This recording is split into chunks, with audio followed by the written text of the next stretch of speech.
night one of the Ayahuasca Micro Dosing. So I was falling asleep. I could hear my kitty cat's voice very clearly in my mind. It was so cute and so sweet. And what she was saying over and over again was, Kutsi, kutsi, kutsi, kayat. So cute.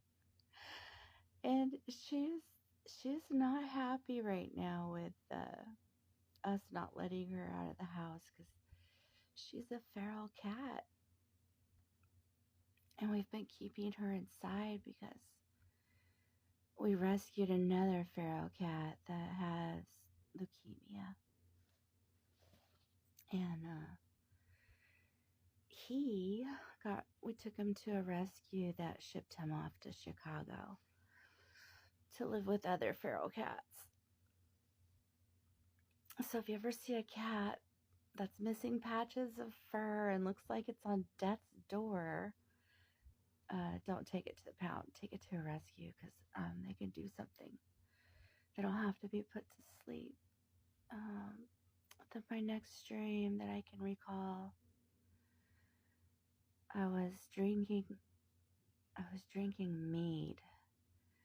I've never drinking mead before, but I have a friend who's been talking about making it. So anyway, so I was drinking it, and it was nighttime, and it was like time to go home. So I got in my car, and I was thinking, "Whoa, these curves are really interesting." And then, like the way they feel when I'm taking them, and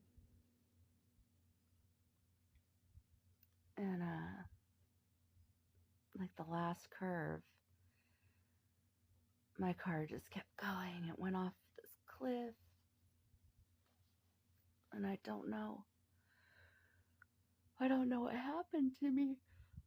Oh, but then I was back in town all of a sudden. I was back in town walking around trying to talk to people and asking if they knew like where my car was. And I think I might have been dead. I might have been dead and walking around doing this. And then I'm on my bicycle and I'm riding through a park. And I see these people doing something so odd, like there at the park. They were holding up this woman, and she was pushing, and underneath her, like, was a man laying there, and he had towels over this part and over this part, but the only thing exposed was his mouth, and he's like got his mouth open right under where she's giving birth. And then she pushed the baby out, and it went into his mouth, and then he spit it out where it was caught on these towels. And um and then I heard this voice say, they're learning how to die. And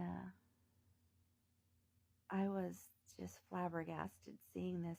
I thought I shouldn't be there, like I should get on my bike and leave. Like, if this is a private moment, like, why are they doing this in the park? But it just kind of reminds me of the book, um, the continuum concept that I read.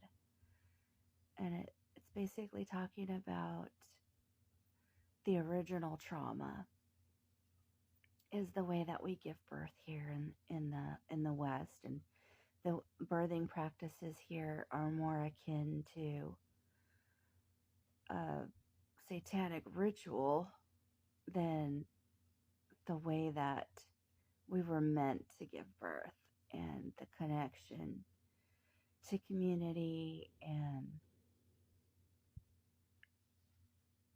to mother. And I had a friend who read this book, and introduced me to the book. We were homeschooling buddies when my kids were little. And the first time I went to her house, she she had this baby in a sling. And the baby started to squirm and kind of like grunt. And she said, "You want to see something cool?" And I was like, "Yeah, let's go see it." And so she takes the baby into the bathroom, pulls his, she takes him out of the sling and pulls his little pants down, and he's not wearing a diaper. And she held him over the toilet where he pooped. And she said, "They come here potty trained. We're the ones who train them to go in a diaper." And in the continuum concept, um, if your baby has an accident, like pees or poops in the dwelling, whatever kind of dwelling you're in, because this she studied all indigenous people. All indigenous people exist this way. Their babies don't wear diapers and they're not put down. They're held the first year of their life. They're held in slings and different things close to the mother's body, like they're still part of the mother's body the first year after life. The baby's an extension of the mother's body. And so if your baby has an accident, you're considered like a bad mom, like not in a horrible, judgmental way, but more like this is an extension of your body and you're not paying attention kind of way. And there's a ceremony at the 1 year birth, like birthday. They don't really celebrate birthdays in indigenous cultures, but at the 1 year mark after this child is born, where they touch the child's feet to the ground for the first time, to Mother Earth for first time. And